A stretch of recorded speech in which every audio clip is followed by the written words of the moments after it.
What are these groups about which this ayah speaks? So Prophet replied, these groups are related to the people of left hand. And there will be 10 groups within the people of left hand on the day of judgment.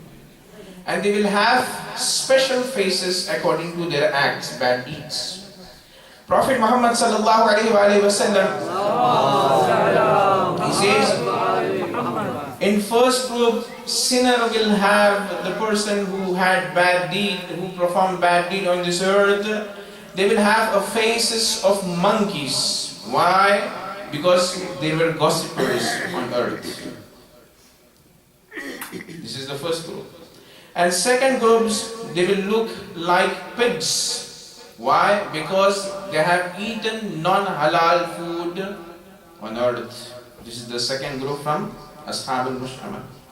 And the third group, Prophet sallallahu alaihi wasallam, he says, al-mankusuna ala ru'usihim.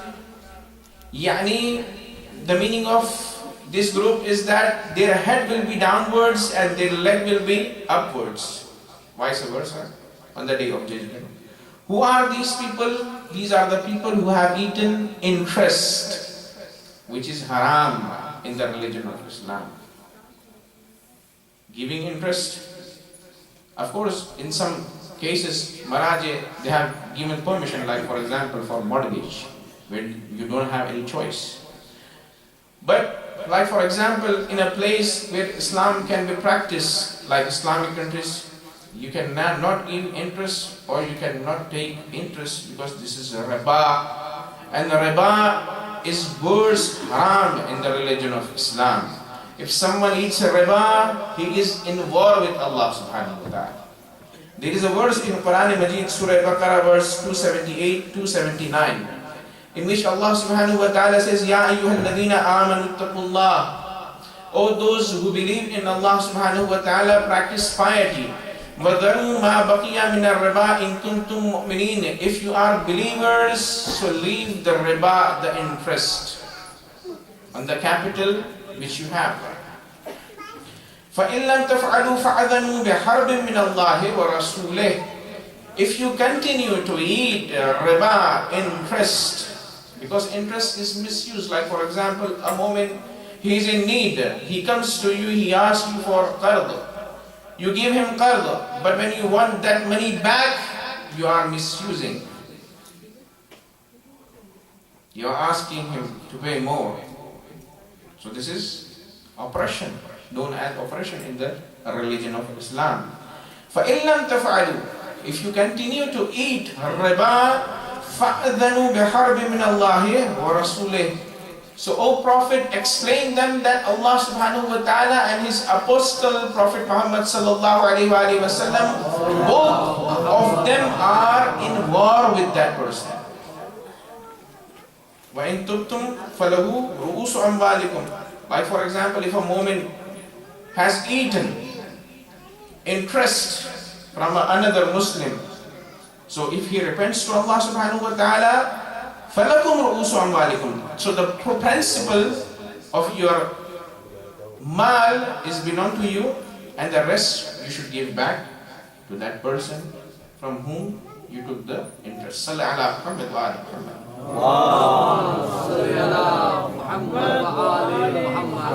Prophet sallallahu alaihi wasallam says there will be fifth group from Ashab al-Mash'ama, people of left hand, who will be eating their tongues. Why? Because they were a judge on the earth. And when they gave a declaration, it was against the ruling of Islam. The fifth group, there will be a people on the day of judgment who will be blind. There is an ayah in Quran Majid that a person who will have, who has eyesight in this world, and he will be blind on the day of judgment, he will ask Allah subhanahu wa ta'ala, قَالَ رَبِّ, Oh my Lord, why you have returned me back while I'm blind? Allah will respond to him that you were blind on the earth actually. Your soul was blind. That's why I made you to be blind on the day of judgment. So these are those people who were rulers on earth, and they ruled on humanity with oppression. This is the group, sixth group. Fifth group. The sixth group will be dumb and deaf. Why? Because they were arrogant towards their own actions. Like for example, sometime in our communities, in our family members, whatever statement we give, we don't give any opportunity to others to have their opinion because of arrogance. They will be dumb and deaf on the day of judgment. The seventh group, Prophet Muhammad sallallahu alaihi wasallam says,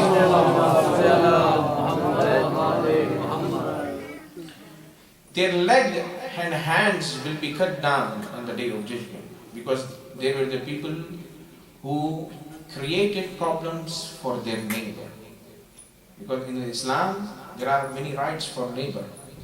Fatima Zahra salamullahi alayha, once Imam Hassan and Imam Hussain alayhi salatu wasalam, they saw that she is praying for neighbors. They asked, why you are praying for neighbors? She replied, Al-Jar thumma Dar. There are rights for neighbors. First neighbors, then we will do dua for ourselves. Salli ala Muhammad wa ala. And then Prophet, he says, there will be a group from whom people will see a worse smell from their body. They are the ones who enjoyed sinning on earth. They fulfill desire with haram, and they did not refrain themselves from any act, Muharram act, and they did not pay Haqqullah on earth. So these kind of people, they will have bad, worse smell, worse than a dead body on the day of judgment. Sallallahu Muhammad wa Muhammad. And ninth group will be chained with fiery chains. Why? Because they made wrong complaints in front of king for others. And finally, the 10th group from Ashab al-Mash'amah on the day of judgment will be wearing fiery gown. Like for example, this is jubba in Arabic language. So it will be fiery jubba. Why? Because there were those people who were from arrogance. Takabbur, arrogance, it is not accepted in the religion of Islam. A mu'min should be humble as much as he can. So we seek refuge to Allah subhanahu wa ta'ala to refrain us to be among these 10 categories. Salli ala Muhammad wa ala Muhammad. Nare Haidari, Nare Salawat, Salli ala Muhammad wa ala Muhammad. عزیزان گرامی، ہماری نشستوں کا یہ آخری سلسلہ ہے اور آخری کڑی ہے. ہم نے عنوان ہمارے عقائد کے تحت توحید، عدل، نبوت اور امامت پر مفصل تو نہیں لیکن مدلل مختصر گفتگو کی ہے. اور آج چونکہ آخری مجلس ہے اور قیامت کا عنوان چونکہ انگلش لشکر میں بھی آپ نے سنا ہے، اور چونکہ مجھے موضوع کو مکمل کرنا ہے تو اس وجہ سے اردو میں بھی ایک صلوات کے ساتھ قیامت پر مطابق ملاحظہ فرمائیے. ایک صلوات.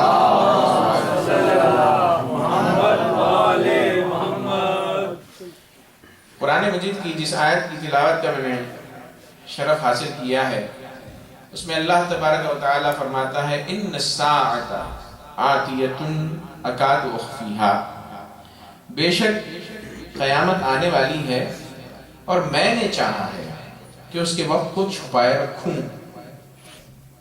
لِتُجْزَى كُلُّ نَفْسٍ بِمَا تَسْعَى، تاکہ ہر نفس کو جزا دی جائے ان کوششوں پر کہ جو لوگوں نے انجام دی ہے. عزیزان گرامی، ہمارے یہاں موت کا لفظ اور قیامت کا لفظ دونوں نیگیٹو پہلو میں استعمال کیے جاتے ہیں، منفی اس کا پہلو نکالا جاتا ہے. مثلا قیامت کا لفظ جیسے ہی آتا ہے تو لوگ گھبرا جاتے ہیں، حالانکہ قیامت گھبرانے کا نام نہیں ہے، خوشی کا نام ہے.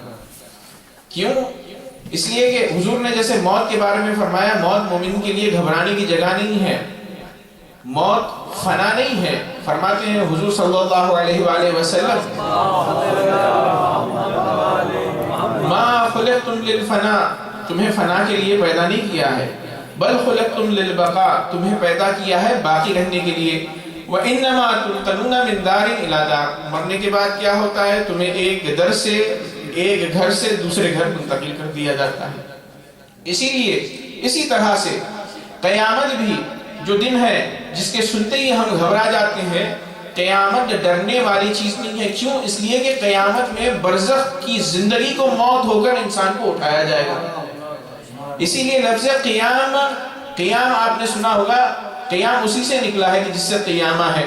نماز میں ایک حالت کیا ہے؟ نیت، تکبیرۃ الاحرام، قیام یعنی کھڑے ہونا.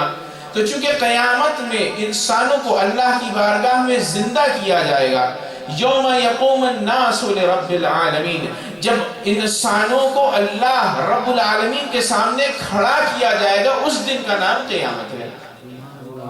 تو انسان کو گھبرانے کی ضرورت نہیں ہے.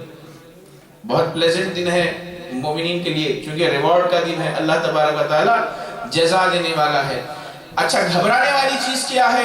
مقدمہ قیامت گھبرانے والی چیز ہے، یعنی قیامت کے پہلے والے حالات جو ہیں وہ گھبرانے والے ہیں. قیامت خود اچھی چیز ہے. کیوں؟ اس لیے کہ قیامت سے پہلے سور پھونکا جائے گا. یہ وہ سور ہوگا کہ جو پوری کائنات میں تباہی پھیلائے گا. اور قرآن مجید کی روشنی میں ائمہ طاہرین علیہ السلام نے جو فرمایا ہے، تفسیر کی ہے، اللہ تبارک و تعالی اسرافیل کہ جس کا کام سور پھونکنا ہے، تو قیامت کے دن وہ 3 سور پھونکیں گے.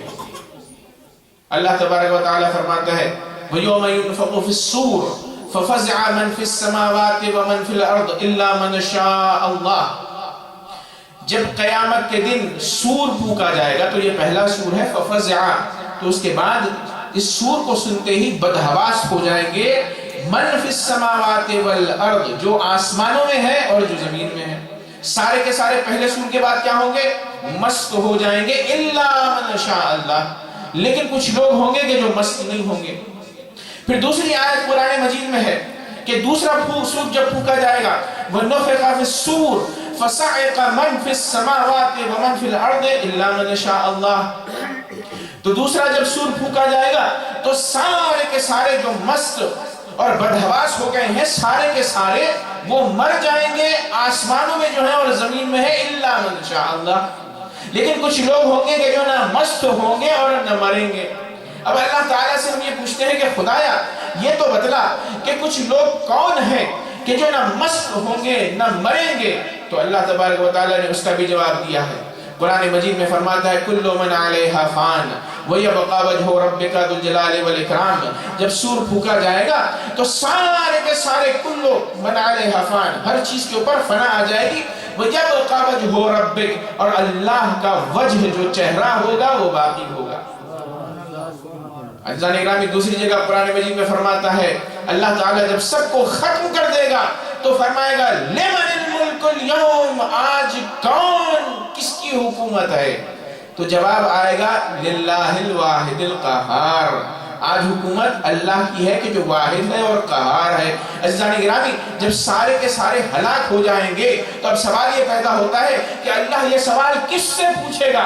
جب ہم نے دامن اہل بیت کو تھاما تو فرمایا الا من شاء اللہ، جو اللہ تعالیٰ نے فرمایا ہے جو بدحواس نہیں ہوں گے، جو غش کھا کر نہیں گریں گے، جو نہیں مریں گے، وہی ہم اہل بیت کا قرار ہے کہ جو اللہ کے سوال کا جواب دیں.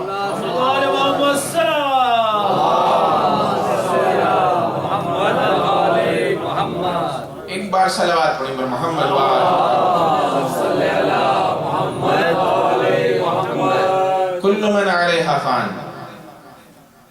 ہر شخص فنا ہو جائے گا. وَيَبْقَى وَجْهُ رَبِّكَ، اور تمہارے رب کا چہرہ باقی رہے گا. ظاہر سی بات ہے اللہ کا تو چہرہ نہیں ہے نا، تو اس سے مراد وجہ اللہ ہے، اللہ کی ذات ہے. سب سے پہلے مراد ہے اللہ باقی رہے گا، اللہ کی ذات رہے گی، اور اس وجہ سے جو لوگ منسلک ہو گئے ہیں وہ باقی رہیں گے. اور وہی اللہ تعالیٰ کا جواب دیں گے جب وہ کہے گا لمن الملک اليوم، آج حکومت کس کی ہے؟ تو وہ فرمائیں گے للہ الواحد القہار. وگرنہ اللہ تعالیٰ کا سب کو مار کر سوال پوچھنا بنتا ہی نہیں ہے، مگر یہ کہ کہا جائے کہ خود سوال پوچھ کر خود جواب دے، جو کہ اللہ تعالیٰ کے لیے معقول بات نظر نہیں آتی ہے. تو عزیزان گرامی، قیامت وہ چیز ہے کہ جس کے اوپر انسان کو بہت مضبوطی کے ساتھ اعتقاد رکھنا ہے. جس طرح توحید پر یقین ہے آپ کا، عدل پر یقین ہے، نبوت پر یقین ہے، امامت پر یقین ہے، اسی طرح قیامت پر یقین رکھنا ہے. کیوں؟ اس لیے کہ قیامت پر آپ یقین جتنا آپ کا گہرا ہوگا اس قدر آپ کا عمل ثمرتا جائے گا. کیوں؟ اس لیے کہ جب پھر سے اٹھائے جانا ہے اور ہمیں حساب کتاب دینا ہے اور اللہ کو یہ بتلانا ہے کہ ہم نے 70-80 سال یہ زندگی کا سرمایہ کہاں خرچ کیا ہے، تو انسان کی زندگی سنور جاتی ہے، انسان صحیح راستے پر آ جاتا ہے. لیکن جن لوگوں نے اللہ کا انکار کیا، نبوت کا انکار کیا، انہوں نے عدالت کا بھی انکار کیا، امامت کا بھی انکار کیا اور قیامت کا بھی انکار کیا. کفار نے، جنہوں نے اللہ تبارک و تعالیٰ کا انکار کیا، انہوں نے قیامت کا بھی انکار کیا. اللہ تعالیٰ ان دونوں چیزوں کو قرآن مجید میں جوڑتا ہے، لا یؤمنون باللہ ولا بالیوم الآخر. اے رسول، یہ لوگ نہ آپ پر ایمان لاتے ہیں، نہ اللہ پر ایمان لاتے ہیں، اور نہ آخرت پر ایمان لاتے ہیں. یعنی جو اللہ پر ایمان نہیں رکھتا وہ آخرت پر ایمان نہیں رکھتا، جو آخرت پر ایمان نہیں رکھتا وہ اللہ پر ایمان نہیں رکھتا. منافقین کے بارے میں بھی یہ کہا کہ وہ آتے ہیں اور کہتے ہیں کہ آپ کے اوپر وہ ایمان لائے، جبکہ وہ آپ پر ایمان نہیں لے کر آئے، نہ اللہ تعالیٰ پر ایمان لائے، نہ قیامت پر ایمان لے کر آئے. تو جہاں جہاں ایمان باللہ کا تذکرہ ہے وہاں پر اللہ تعالیٰ نے قیامت کا بھی تذکرہ کیا ہے، تاکہ یہ بتلا دیں کہ جان لو جس قدر تمہاری توحید مضبوط ہوگی اس قدر اعتقاد پر قیامت تمہارا مضبوط ہونا چاہیے. عزیزان گرامی، کفار نے کیا کہا؟ ان ہی الا حیاتنا الدنیا نموت ونحیا وما یہلکنا الا الدہر. جو قیامت کا انکار کرتے تھے، اللہ کا بھی انکار کرتے تھے، اس کے دلائل تھے ان کے پاس، قیامت کا بھی انکار کرنے کے لیے دلائل تھے. وہ کہتے تھے ان ہی الا حیاتنا الدنیا، کچھ بھی نہیں ہے، صرف یہ دنیا کی زندگی ہے. جیسے آدمی ایتھیسٹ کہتے ہیں نموت ونحیا، ہم خود سے زندہ ہوتے ہیں، خود سے مرتے ہیں. وما یہلکنا الا الدہر، اور ہمیں ہلاک کرنے والا خدا نہیں ہے بلکہ زمانہ ہمیں ہلاک کر دیتا ہے، یعنی ہم خود بخود ہلاک ہو جاتے ہیں. اسی لیے حضور محمد مصطفیٰ صلی اللہ علیہ وآلہ وسلم کے پاس ایک شخص آیا اور آنے کے بعد اللہ کا انکار کرتا تھا. اس نے ایک ہڈی اٹھائی، اٹھانے کے بعد ظاہر سی بات ہے کسی مردے سے تعلق رکھتی تھی، قبرستان سے اسے مل گئی، بڑی بدتمیزی کے ساتھ آیا اور آنے کے بعد اس نے رسول اللہ کے سامنے ہڈی پھینک دی. رسول گرامی قدر سے کہا کہ کس طریقے سے یہ اللہ تعالیٰ اسے دوبارہ زندہ کرے گا جبکہ یہ ہڈی بن گیا ہے. تو اللہ تعالیٰ نے آیت اتاری، اَيَحْسَبُ الْإِنسَانُ أَلَّن نَجْمَعَ عِظَامَهُ. ایک صلوات پڑھیں پر محمد وآل محمد. ٹھیک ہے، میں نے دعوت سے اَيَحْسَبُ الْإِنسَانُ أَلَّن نَجْمَعَ عِظَامَهُ. کیا انسان، جو رسول اللہ سے جو اس نے سوال کیا کہ یہ ہڈی جو بالکل انسان کا گوشت اتر گیا ہے اس کے اوپر سے، یہ کیسے پھر سے انسان بنے گا؟ تو اسی سوال کو اللہ تعالیٰ نے دہرایا، اَيَحْسَبُ الْإِنسَانُ أَلَّن نَجْمَعَ عِظَامَهُ. کیا انسان یہ سوچتا ہے کہ ہم اس کی ہڈیوں کو جوڑ کر، اس پر پٹھے لگا کر، اس پر گوشت لگا کر اسے انسان نہیں بنا سکتے؟ اب اس سوال کا جواب خود ہی دیتا ہے، بلا قادرین علی نسویہ بنانا. اے حضور آپ ان سے کہہ دیجئے کہ اللہ تعالیٰ ہڈیوں کو تو دور کی بات، یہ جو فنگر پرنٹس آپ کے ہاتھ پر ہیں اسے بے آئے نہیں ویسے دوبارہ بنا سکتا ہے۔ ایک صلوات پڑھیں محمد و آل محمد۔ آپ کو پتا ہے نا کہ انسان کی شناخت ہوتی ہے فنگر پرنٹس۔ اَيَحْسَبُ الْإِنسَانُ وَلَّن نَجْمَعَ عِظَامَهُ، ہر ایک جو یہاں پر بیٹھا ہوا ہے اس کی مختلف ہے فنگر پرنٹس، اور یہ کہا جاتا ہے کہ اللہ تبارک و تعالیٰ نے خدا ہی بہتر جانتا ہے کہ اس میں اس نے کیا رمز رکھے ہیں فنگر پرنٹس میں۔ ہو سکتا ہے انسان کی مختلف انداز میں اللہ تعالیٰ نے تبدیلیاں لکھ رکھی ہوں، اس وجہ سے اس کے ہر انسان کے الگ ہوتے ہیں، تو اللہ تعالیٰ یہ کہتا ہے کہ جان لو جو فنگر پرنٹس ہم نے تمہارے پہلی خلقت میں بنائے تھے، جب قیامت میں اٹھائے جاؤ گے تو ویسے ہی اللہ تعالیٰ پھر سے فنگر پرنٹس بنائے گے۔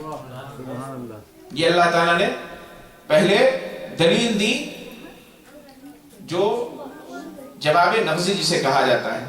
مثلا کسی نے آپ سے پوچھا آ کر، ایک حلی جواب ہوتا ہے جس میں دلائل دیے جاتے ہیں، ایک نغزی جواب ہوتا ہے آدمی نے سوال کیا تو اس کو پلٹ کر ایک سخت جواب دیا جائے۔ تو جیسے ہی اللہ سے پوچھا گیا ہڈی کو تو جمع کر سکتا ہے، اس نے کہا ہڈی تو کیا ہے، میں فنگر پرنٹس کو بھی جمع کر سکتا ہوں، ویسے ہی کر سکتا ہوں جیسے میں نے پہلے پیدا کیا تھا۔ اب اللہ تعالیٰ سے اس کے حبیب سے دلیلیں پوچھی ہیں، کہا کچھ دلیلیں ہیں کہ جس سے ہم قیامت کے ہونے پر یقین کو اضافہ کر سکیں۔ تو عزیزان اکرام یہ وہ موقع تھا کہ جہاں پر قرآن مجید میں اللہ تعالیٰ نے 3 آیتیں نازل فرمائیں کہ جس سے قیامت میں دوبارہ اٹھائے جانے کو، قیامت کو ثابت کیا ہے کفار کے لیے۔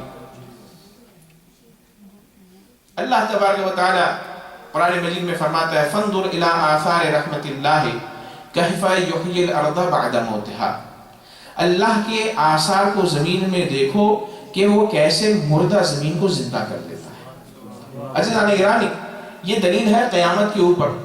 یہ موسم کون سا موسم چل رہا ہے؟ پتجھڑ والا موسم چل رہا ہے۔ ہر جگہ درختوں پر دیکھیے موسم بہار میں جو پتے لگے تھے وہ پتے گر رہے ہیں، ٹھیک ہے نا۔ فَانظُرْ إِلَىٰ آثَارِ رَحْمَتِ اللَّهِ، کہ وہ آثار اللہ کو زمین میں دیکھو کہ کس طرح وہ مردے کو زندہ کرتا ہے، مردہ زمین کو، یا وہ چیزیں کہ جو زمین سے منسلک ہو کر حیات پاتی ہیں، مر جاتی ہیں اور پھر اسے دوبارہ زندہ کیا جاتا ہے۔ تو امام طاہر نے فرمایا دیکھو پتے اللہ تعالیٰ نے انہیں خلق کیا، موسم بہار میں سرسبز و شاداب ہوتے ہیں۔ فرض کیجئے یہ شاخ ہے، شاخ کے اس جگہ سے ایک پتا نکلا جو موسم بہار میں بالکل بہاری کیفیت میں ہے، لیکن پتجھڑ میں، آٹم میں یہ سارے کا سارا سوکھ کر گر جاتا ہے۔ گرنے کے بعد وقت جب گزرتا ہے، گزرنے کے بعد جیسے ہی موسم بہار آئے تو پھر اسی جگہ سے اللہ تعالیٰ ایک نئے پتے کو خلق کرتا ہے۔ پتے کی موت کے بعد اللہ تعالیٰ نے دوسرا پتا اسی جگہ سے جو ہے اگایا۔ زمین جو ہے بنجر ہوتی ہے، اللہ تبارک و تعالیٰ اس کے اندر حیات ڈال دیتا ہے۔ تو یہ قیامت کے اوپر دلیل ہے۔ یہ پہلی دلیل اللہ تعالیٰ نے دی تاکہ اطراف میں دیکھو اور قیامت کے اوپر یقین کرو۔ دوسری دلیل اللہ تعالیٰ نے جو دی ہے وہ منطق کے ذریعے دی ہے۔ فرمایا ہے قُلْ يُحْيِيهَا الَّذِي أَنشَأَهَا أَوَّلَ مَرَّةٍ وَهُوَ بِكُلِّ خَلْقٍ عَلِيمٌ، یہ کہہ دیجئے اے حضور کہ جو خدا پہلی مرتبہ کسی مخلوق کو بنا سکتا ہے وہ دوسری مرتبہ بھی اسے بنا سکتا ہے۔ وَهُوَ بِكُلِّ شَيْءٍ عَلِيمٌ، یہ منطقی کیسے دلیل ہے؟ کوئی بھی چیز آپ پہلی مرتبہ انوینٹ کریں، پلین ہو اور راکٹ ہو، سیٹلائٹ ہو، کمپیوٹر ہو، انسان پہلی مرتبہ کسی بھی چیز کو، جتنی بھی گاڑیاں بنائی جاتی ہیں، پہلی مرتبہ جب آپ بناتے ہیں تو وہ امتحانی مرحلہ ہوتا ہے کس کے لیے؟ انسانوں کے لیے۔ لیکن اسی چیز کو دوسری مرتبہ اگر کاپی کرنا ہو تو اس کمپنی کے لیے یا دوسری کمپنیوں کے لیے آسان ہو جاتا ہے۔ مثلا موبائل کی مثال لے لیجئے، آج مثلا فرض کیجئے آئی فون نے ایک نکالا ہے تو اسی کی کاپی دوسری کمپنی کر جاتی ہے، اگر ویسے ہی کاپی نہ کرے، رائٹس کو مد نظر رکھتے ہوئے اس کے جیسا بنانے کی کوشش کرتے ہیں۔ کیوں؟ اس لیے کہ جب چیز ایک مرتبہ بن جائے تو انسان نے، اللہ تعالیٰ نے اتنا کمال رکھا ہے کہ وہ اس کی مثال کو یا اس سے بہتر کو بنا سکتا ہے۔ تو اللہ تعالیٰ نے کہا کہ جو مخلوق خدا انسان ہے وہ ایک چیز کو بنا کر دوسری مرتبہ پھر سے بناتا ہے، جو تو خالق انسان جو اللہ تبارک و تعالیٰ ہے وہ کیوں کر نہیں بنا سکتا؟ تو یہ دوسری مثال دی اللہ تبارک و تعالیٰ نے، قُلْ يُحْيِيهَا الَّذِي أَنشَأَهَا أَوَّلَ مَرَّةٍ وَهُوَ بِكُلِّ خَلْقٍ عَلِيمٌ۔ پھر تیسری دلیل اللہ تعالیٰ نے جو قرآن مجید میں دی ہے وہ ہے ہمارے سونے کی دلیل.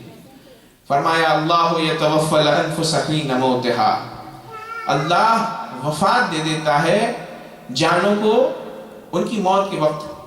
والتی لم تمت فی منامها، اور اللہ وفات دے دیتا ہے، مار دیتا ہے وہ لوگ کہ جو ہر روز سوتے ہیں.